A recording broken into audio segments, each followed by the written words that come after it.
Thanks, Councilmember Valdemoros, for being here. Thank you, Danny Walz. Thanks, everybody, for joining us here today. We are here to announce a substantial release of funds through Salt Lake City Redevelopment Agency, $8 million for affordable housing expansion in Salt Lake City.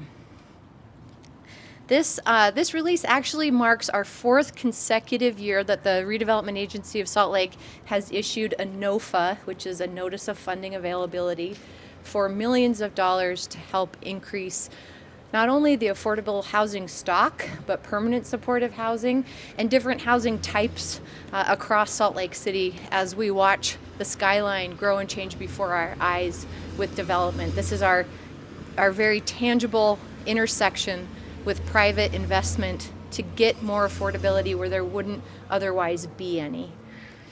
This is not our first show of that commitment, and it certainly won't be our last. Since 2016, Salt Lake City has invested $68 million to help create more than 3,000 affordable units in Salt Lake City proper. This has supported programs like the Airport Inn, the Magnolia Apartments that we opened earlier this year, Pamela's Place, Denver Street, and Central Apartments. And even where we're standing today at the two-building exchange project, this is further proof of the commitment and the tangible change that Salt Lakers are experiencing from the investment from the redevelopment agency. These two buildings were partially funded by a $3 million loan from the redevelopment agency, and among the two buildings, there are 136 affordable units. We have the apartment manager and some of the folks from these buildings with us here today. And they can give you more details afterward about some of the people, some of whom are coming out of the shelters, who are using vouchers, part of which Salt Lake City also funds to help people actually connect to housing and high quality housing to boot. So we know that affordability is directly correlated to transportation costs. In the state of Utah, the average household spends 20% of their total income on transportation costs. And 90% of the housing that's been built in Salt Lake City since 2019 is within walking distance of transit, just like these buildings here. So when we build affordable housing proximate to transit, not only is the housing more affordable, but livability is more affordable when you can connect to transit this way. Through both private and public investments, our capital city is producing more housing units per capita than all of Salt Lake County, than all of the state of Utah, and even more than much larger cities like Los Angeles. Salt Lake City is producing more housing units per capita than Los Angeles, than the state of Utah, than all of Salt Lake County. I had to say that twice because it's remarkable. And the number of units per capita is exponentially greater in the last few years than almost every year since 1980. Funding is only one piece, though. It's a big piece of what we're announcing today and of our ongoing commitment, but we're also getting creative as we think about zoning and density and about adaptive reuse of existing structures, including equitable housing choice through various stages of life, making sure that people who want to age in place in Salt Lake City have the kind of housing choices that they need and want to do so. And that our kids who are growing into their own housing, moving out of our homes, can find a place to call home as well.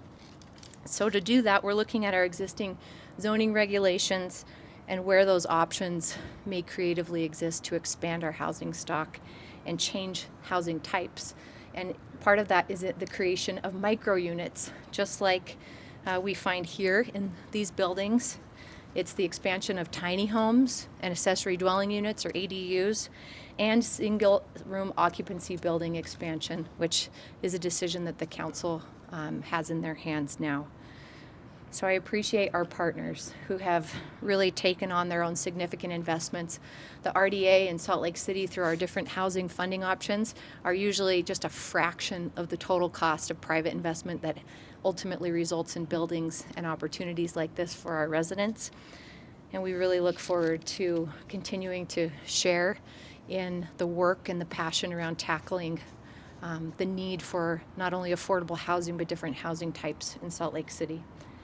I want to turn the time over now to our redevelopment agency chair and councilwoman for the district we're standing in, Ana Valdemoros, and our director of the RDA, Danny Walz, will follow.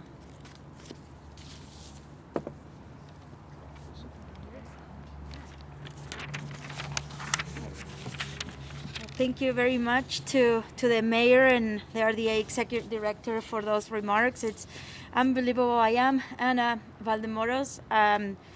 Like the mayor said, the council member for District 4, which encompasses downtown for the most part, and the RDA chair for this year and next. And housing has been a substantial part of the RDA's work for its entire 52-year history. It is affordable housing projects like Phillips Plaza and St. Mark's Tower that were constructed back in 1979. So we have a long track record of trying to be part of the solution here in our housing situation. More recently, since 2010, the RDA has invested $70 million in affordable housing across Salt Lake City.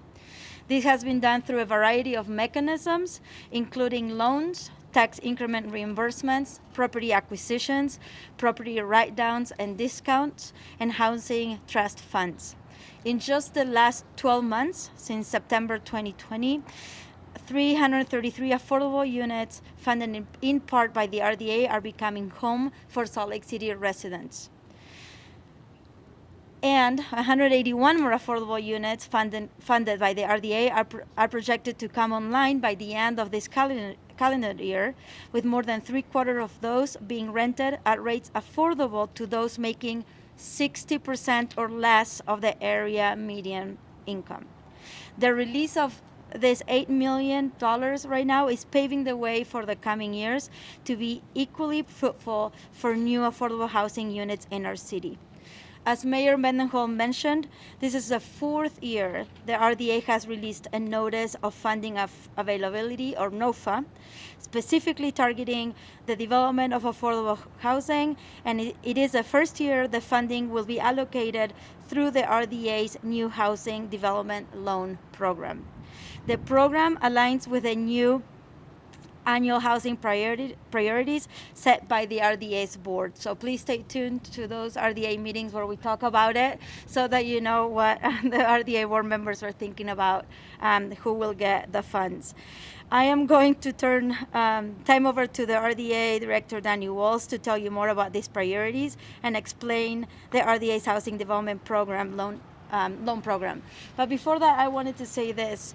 I am so proud of Salt Lake City, sorry if I couldn't hear me very well. So proud of Salt Lake City. I mean, this is the commitment that we show, with acts and with the resources that we have to provide solutions to this statewide housing crisis that we're having. It might not be the whole solution, but it's the most that anybody has done, as the mayor pointed out before. So I really appreciate the other council members, the mayor and the staff, focusing on the resources that we have and dispersing it so that we can at least make a dent for Salt Lake City residents and for them to keep, calling Salt Lake City home. So thank you.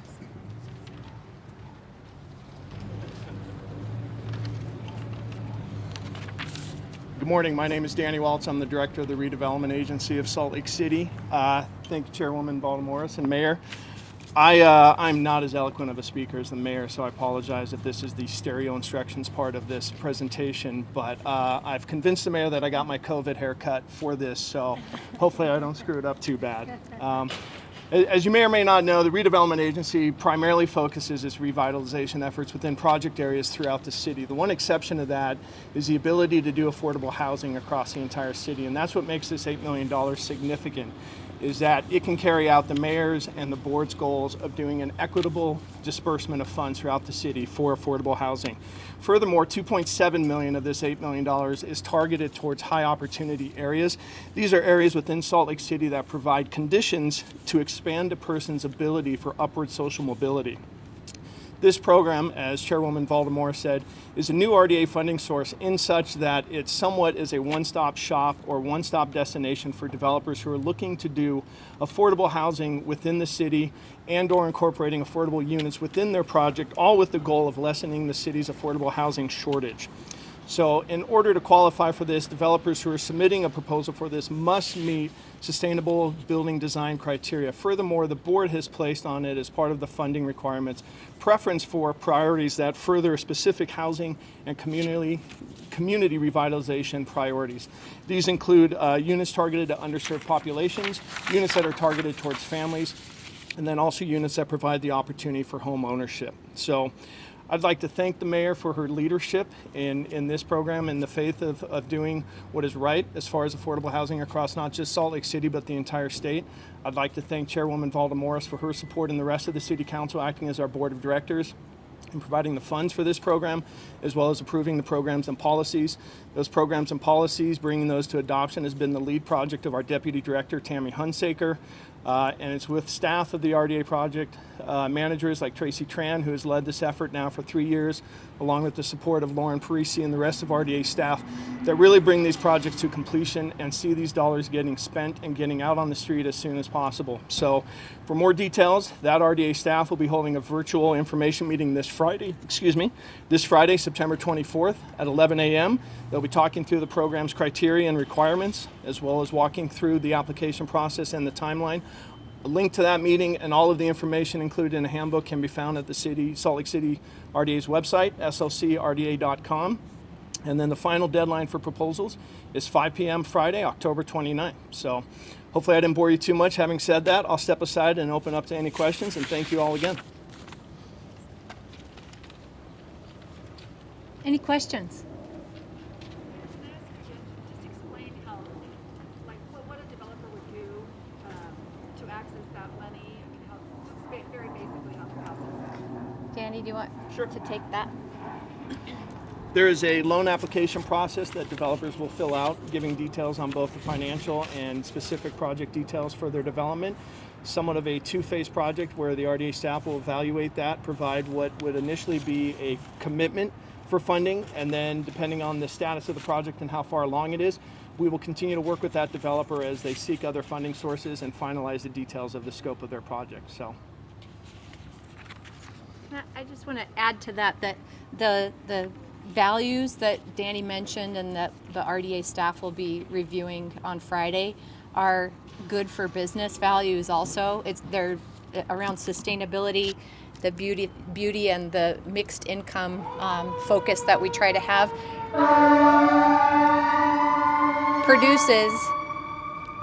produces sustainable buildings that are easier really to afford and maintain in perpetuity for the owners themselves and for therefore passed down to the people who rent in those buildings.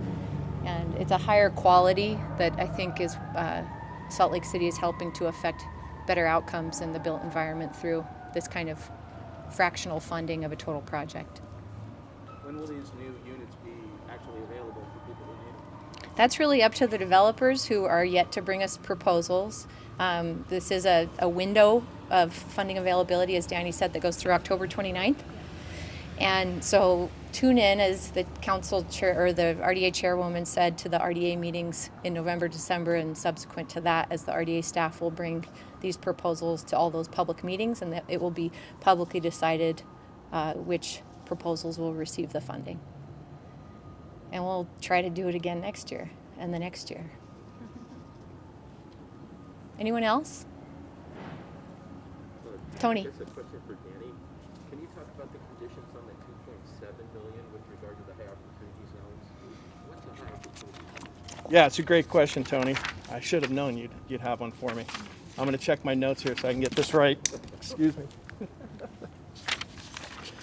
So the high opportunity zone is an area that's designated within the city.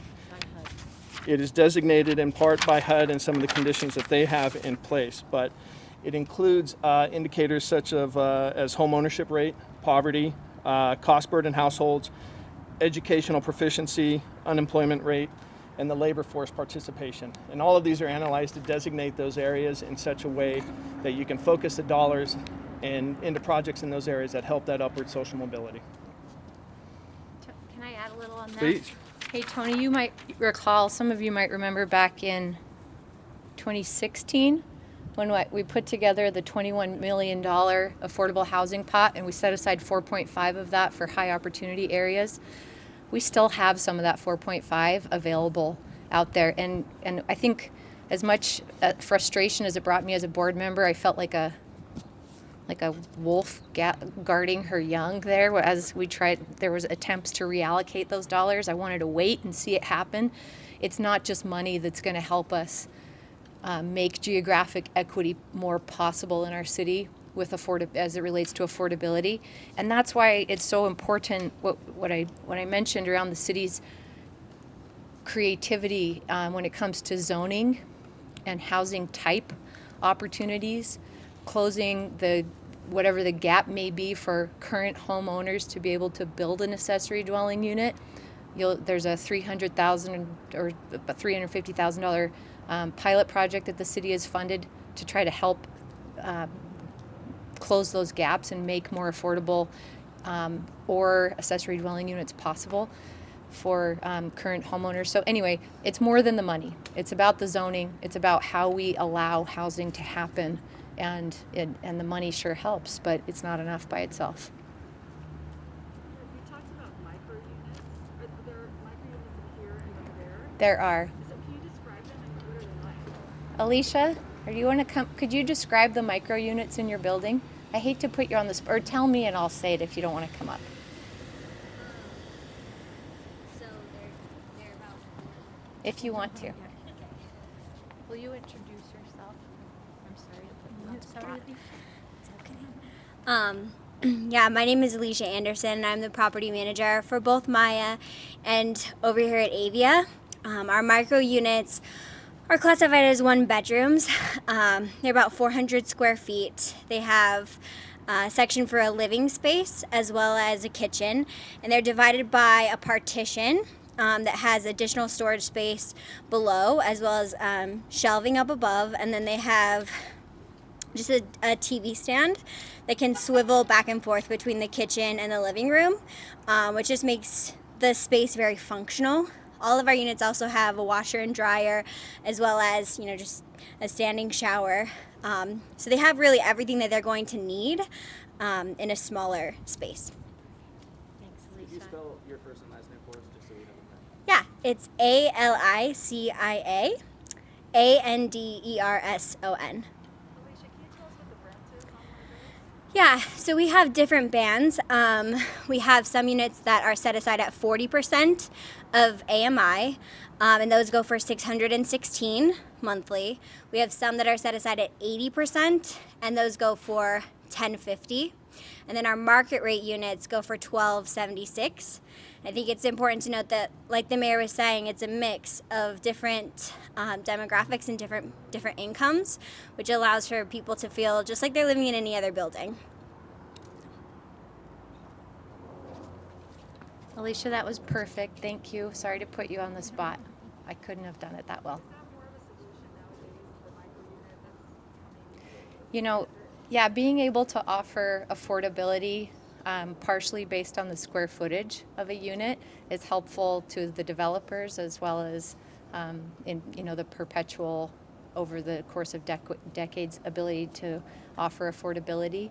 But single units or 1 bedrooms of that size don't necessarily accommodate a couple, or especially anyone with children. So it's difficult. And this building also has 3-bedroom units in it.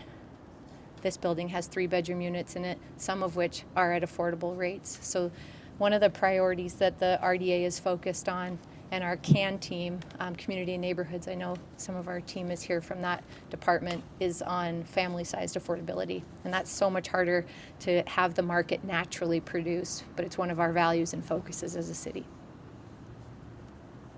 How available are the units? Well, this one just opened a couple of weeks ago, and they were 80% full within a couple of weeks. So housing is still in very high demand in Salt Lake City. And fortunately, our funds continue to be available.